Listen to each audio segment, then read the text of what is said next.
En el mundo feudal, el segundo tipo de relaciones muy importantes que mantenían los señores eran las relaciones de servidumbre. Las relaciones de servidumbre se acordaban entre un señor feudal y los trabajadores, los rústicos. En este sentido, el mundo de los trabajadores era muy diverso. Había desde siervos de la gleba, colonos, esclavos libertos, campesinos libres, etc., pero todos subordinados a este señor por estos vínculos de servidumbre. ¿Por qué estas relaciones eran tan importantes? Porque de este modo el señor se aseguraba la mano de obra dentro de sus feudos. O sea, estas eran las personas que se dedicaban a las tareas de agricultura, a las tareas en menor grado de ganadería, y además se encargaban de realizar todas aquellas actividades necesarias en el feudo, como las tareas de acarreo, de reparación de caminos, de reparación de puentes, las tareas que había que realizar en los molinos, en los lagares, en los bosques, como la recolección de miel, etc. Estas eran las relaciones que le aseguraban al señor su subsistencia. Acá tenemos algunas imágenes donde vemos reflejadas relaciones de vasallaje y por otro lado las relaciones de servidumbre. En este mundo feudal, entre los siglos X y XI, surgió un modo de organización que se estableció durante mucho tiempo, prácticamente la modernidad. Surgió hacia el siglo X y XI la denominada sociedad de órdenes. Esta sociedad se denomina así porque está compuesta por 3 órdenes. Los órdenes son una categoría muy estable. Los órdenes eran muy cerrados y existía prácticamente una movilidad social mínima, casi inexistente entre uno y otro. Estos 3 órdenes eran, por un lado el clero, por otro la nobleza y en tercer lugar los trabajadores o rústicos. Pero cada uno de estos órdenes tenía una función social establecida. La función que tenía el clero era orar, la oración. Los clérigos se dedicaban a orar para cantar la gloria de Dios y por la salvación de toda la sociedad. La función de la nobleza, segundo orden, era el combate, la guerra. Ellos se encargaban de la defensa de esta sociedad. Y en tercer lugar, el tercer orden, los trabajadores o rústicos, tenían por función primordial trabajar. Ellos eran los productores y con su trabajo se encargaban de sostener a los otros especialistas en oración y en la guerra. A estos órdenes se ingresaba por nacimiento, excepto en el caso del clero.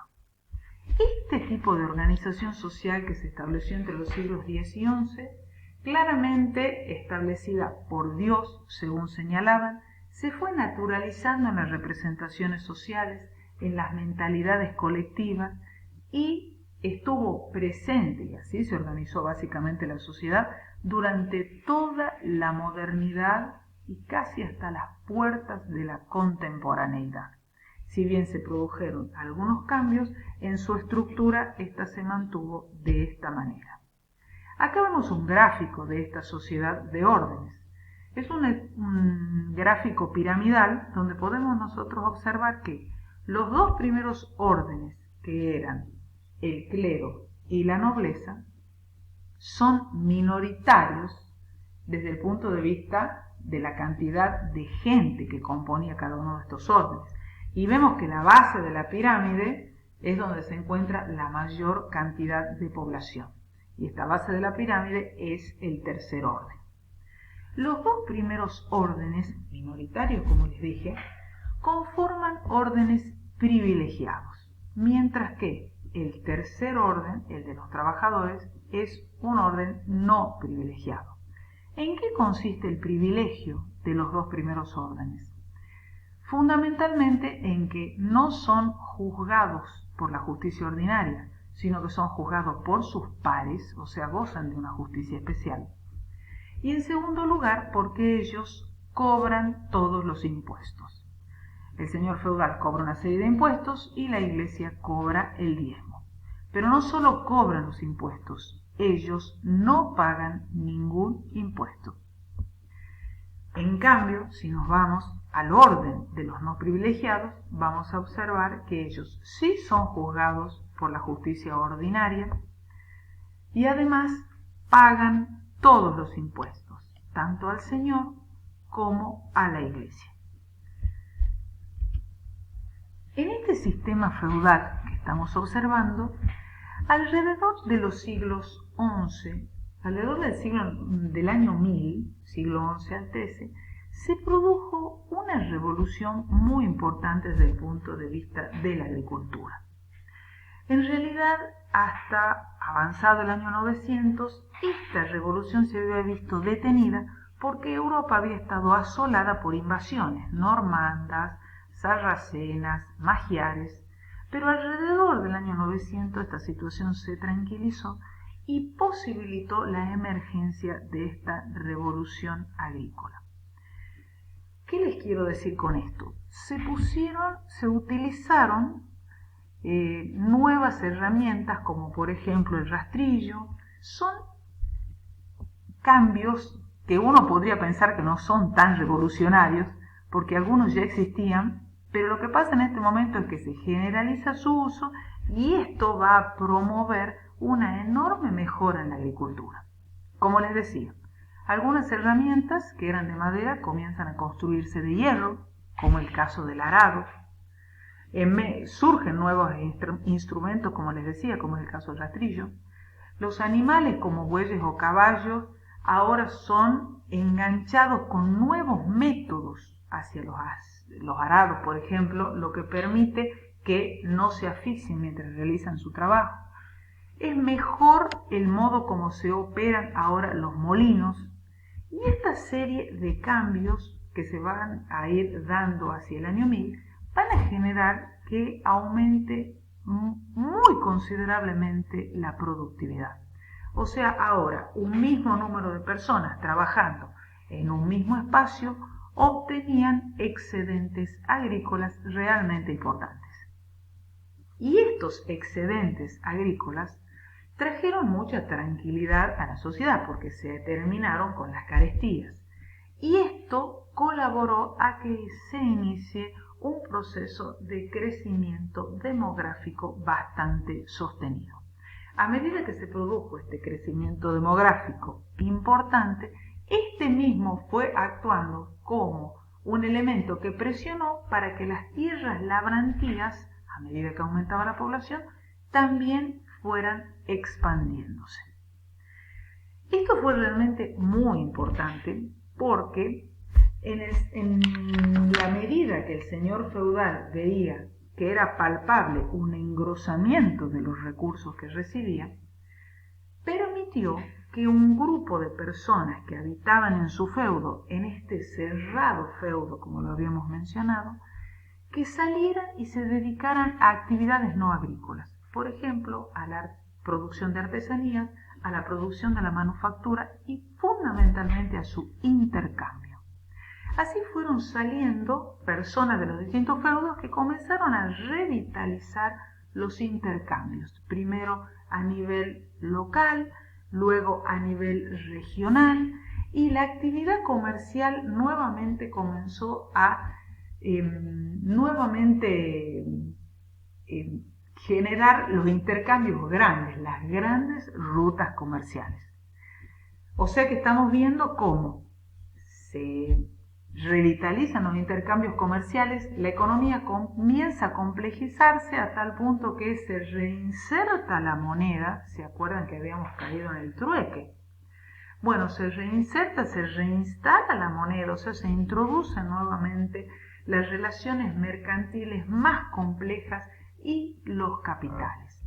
Pero de la mano de esta revitalización del comercio se producirá también una revitalización de la vida urbana.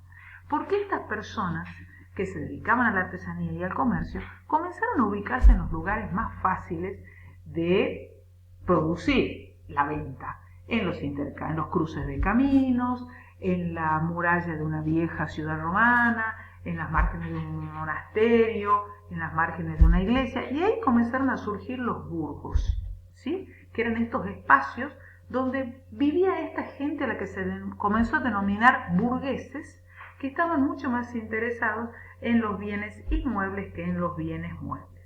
Esto va generando una consolidación de los estados feudales y estas mismas ciudades luego comenzarán a tener demandas políticas nuevas. Sin embargo, este enorme auge que nosotros habíamos visto entre los siglos XI y XIII va a culminar con una profunda crisis en el siglo XIV. Estamos hablando de una crisis estructural del feudalismo. Y tenemos que buscar las causas de esta crisis en el mismo auge que se había desarrollado entre los siglos XI y XIII. Porque, como señalamos, el empuje demográfico promovió también una expansión de las fronteras agrícolas, pero esa frontera agrícola también tiene un límite, porque comienzan a cultivarse no solo los territorios centrales, sino tierras marginales, más arenosas, más pedregosas, que tienen complicaciones a la hora del riego. El campesino, aunque hace mucho esfuerzo para cultivarla, la productividad que obtiene es cada vez menos. Y las tierras, además, se van agotando. Esto se podría haber resuelto reinvirtiendo en ellas de algún modo, pero el señor feudal no reinvierte porque no está en su mentalidad y los campesinos no reinvierten porque no tienen recursos para hacerlo. Entonces, a comienzos del siglo XIV comienza a darse una situación bastante crítica en el sentido de que comienza a faltar el alimento y la población comienza a debilitarse. Y comienza también a funcionar este ciclo de carestías y de epidemias. Cuando el señor feudal comienza a advertir esta situación, para protegerse incrementará las exacciones feudales sobre sus campesinos, que ya se encuentran en un estado muy complicado, y digamos que en este sentido se desencadena un potencial de crisis muy importante sobre la población. Esta situación terminará de complicarse con la llegada de la peste negra desde el Imperio Bizantino hacia los puertos italianos en 1348. La peste se dio hasta 1351, provocando una crisis demográfica inmensa en la Europa occidental, porque no solo disminuyó la productividad, lo que implicó que aumentaran los precios enormemente de los productos de primera necesidad, sino que sobre estos campesinos mal alimentados y expuestos a las enfermedades, terminó el ciclo cerrándolo con una crisis demográfica sumamente importante. Pero esta crisis, como señalamos, es una crisis estructural del feudalismo. Y esta crisis se expresó en consecuencias muy importantes en el largo plazo, porque esto significa un debilitamiento muy fuerte de los señores feudales, no solo como productores, sino como detentadores de privilegios. Al fallecer sus campesinos, realmente se reducen sus ingresos, y los campesinos que se ven sobreexplotados comienzan a protagonizar revueltas, y no solo en el campo, sino también en la ciudad. Finalmente se va a ir produciendo un traspaso lento de tierras a manos de los burgueses, que han ido adquiriendo cada vez más poder, y el que también va a aprovechar esta situación positivamente es el rey. Los reyes, aquellas instituciones que se habían mantenido casi en estado de mito, bueno, en este momento, aprovechando esta crisis, comienzan a recuperar su poder, aprovechando que tenemos los señores feudales en un estado de vulnerabilidad muy importante. Y así comenzarán nuevamente en la Europa occidental a recuperar su poder los reyes, y a organizarse las monarquías.